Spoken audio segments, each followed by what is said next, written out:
Halo Timnas Lovers, ketemu lagi bareng gue Guntur Widianto dalam program MDT Sport News. Gue mau ngucapin dulu selamat Hari Raya Idul Fitri, mohon maaf lahir dan batin, selamat merayakan, selamat berkumpul dengan keluarga terkasih di rumah.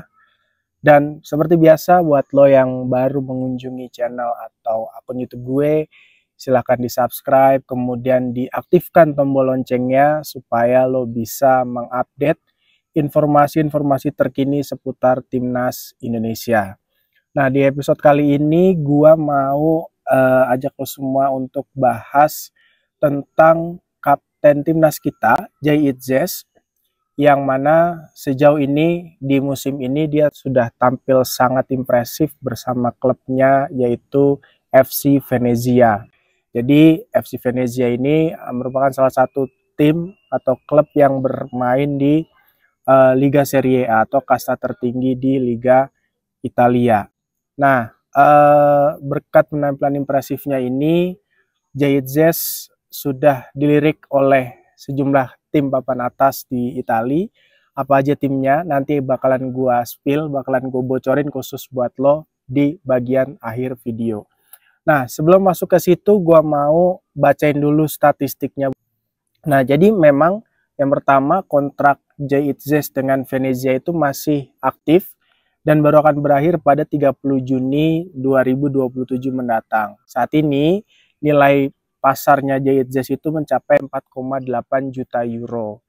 Kemudian sejauh ini, jadi pada saat video gua dibuat ini, Liga Italia sudah memainkan 31 laga dan Itzes sudah main sebanyak 29 kali dan seluruhnya menjadi starting 11, artinya tidak pernah masuk dari bangku cadangan. Nah, ini membuktikan bahwa memang peran dari Itzes sangat-sangat sentral di sektor pertahanan Venezia.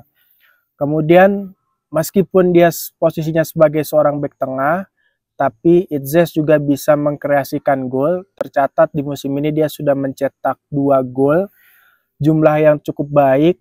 Artinya ini bisa menjadi opsi bagi siapapun klub yang memainkan Jay Itzes termasuk Timnas Indonesia. Karena dia secara postur cukup tinggi, kemudian secara heading juga bagus, dan dia juga pernah mencetak gol pada saat bermain di Timnas Indonesia. Artinya di dalam sepak bola kan sekecil apapun peluang atau kemungkinan itu harus bisa dimaksimalkan dengan baik. Jadi selain dia bagus dalam bertahan, dia juga bisa mencetak gol. Artinya dia bisa menjadi opsi pembeda pada saat tim membutuhkan gol. Nah, meskipun posisi dia sebagai bek tengah, namun sejauh ini Jay Itzes hanya dalam tanda kutip mengoleksi 4 kartu kuning. Nah, itu artinya kalau di rata-rata dari 29 pertandingan yang sudah dia mainkan, itu per 7 match dia baru dapat 1 kartu kuning. Nah, itu kan sebuah catatan yang impresif ya, yang mana kita tahu di Italia itu terkenal sekali dengan konsep bermain bertahan yang bagus gitu ya. Dan ketika tim-tim yang bermain bertahan itu ya dia harus punya pemain bertahan yang juga bagus.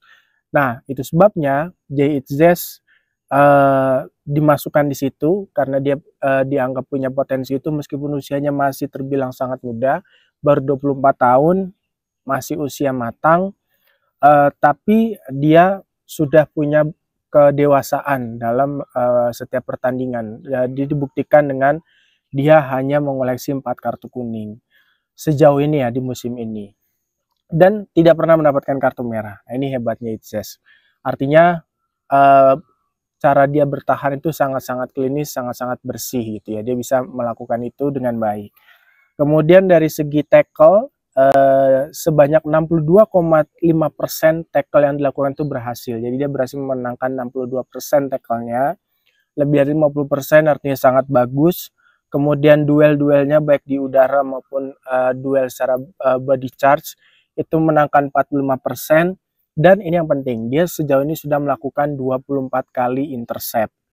Nah, kemudian tidak hanya itu, dari segi akurasi passingnya, akurasi umpannya juga Jay Itzes ini terbilang luar biasa. Karena sejauh ini dia sudah mencatatkan 86,6% umpan yang dia berikan itu akurat. Artinya lagi-lagi atribut yang Itzes punya ini sangat lengkap. Jadi tidak hanya mampu bertahan, mampu mencetak gol, tapi dalam hal umpan, berikan umpan dia juga cukup efektif, yaitu sebanyak 86,6%-nya berhasil. Dan Itzes juga pernah masuk ke dalam best 11 di pekan ke-28 Liga Italia. Nah, ini artinya sudah betul-betul membuktikan bahwa memang mereka punya kualitas di situ. Itzes punya kualitas di situ. Dan catatan yang gak kalah mentereng lagi yaitu dari jumlah menit bermainnya. Jadi so far, tadi di awal sempat gue mention bahwa sejauh ini Itzes sudah bermain sebanyak 29 kali dan selalu starting 11. Dan di antara seluruh pemain Venezia yang ada, Itzes mencatatkan jumlah menit bermain yang lebih banyak, yaitu sekitar 2.500 menit. Artinya luar biasa, tidak tergantikan perannya, dan itulah yang menyebabkan sekarang Itzes dipercaya menjadi kapten tim. Itu sebuah pencapaian yang luar biasa, menjadi rekor pemain pertama timnas Indonesia yang bermain di Serie A, yang mencetak gol di Serie A, bahkan menjadi kapten di klub Serie A. Nah, gue mau masuk ke topik inti pembicaraannya, yaitu tim-tim yang berminat untuk meminang Itzes di bursa transfer mungkin musim depan. Yang pertama tentu ada Juventus. Nah, Juventus ini memang sejak bursa transfer musim panas kemarin itu sudah dikabarkan tertarik untuk mendatangkan Itzes. Namun memang hingga saat ini belum terrealisasi, gue nggak tahu alasannya kenapa. Kemudian ada juga AC Milan, kemudian ada juga Napoli, dan yang terakhir ini adalah Inter Milan. Nah, ini gue mengutip informasi yang disampaikan oleh jurnalis Itali Niccolò Schira yang mengatakan bahwa klub Inter Milan ini dikabarkan cukup serius untuk mendatangkan Itzes ke Giuseppe Meazza. Nah, ini dibuktikan dengan telah dikirimnya Scott Talenting Inter Milan ke Gewi Stadium 2 pekan lalu untuk menyaksikan laga antara Atalanta melawan Venezia.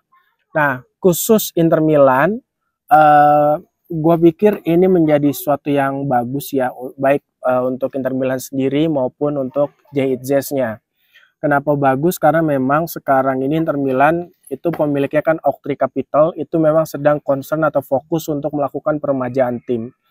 Beberapa backnya itu memang sudah memasuki usia yang sedikit lagi masuk ke usia pensiun. Katakanlah misalnya Francisco Acerbi, kemudian juga ada Stefan de Vrij, kemudian juga ada Matteo Darmian. Nah, diharapkan dengan masuknya Itzes di situ, dia bisa menjadi bagian dari peremajaan tim.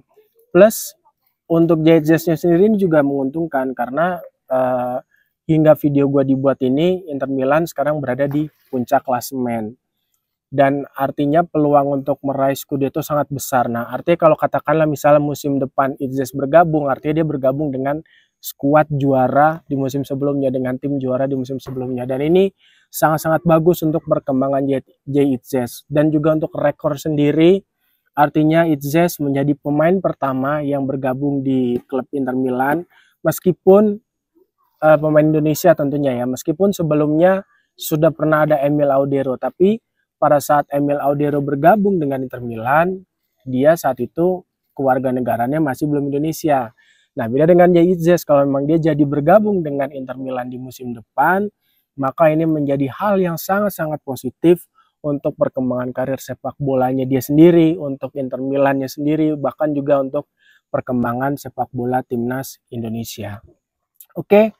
Sekian dulu video dari gue. Seperti biasa, buat lo yang punya kritik, saran, pertanyaan, atau apapun itu, silakan lo tulis di kolom komentar. Gue pamit undur diri dulu, sampai jumpa.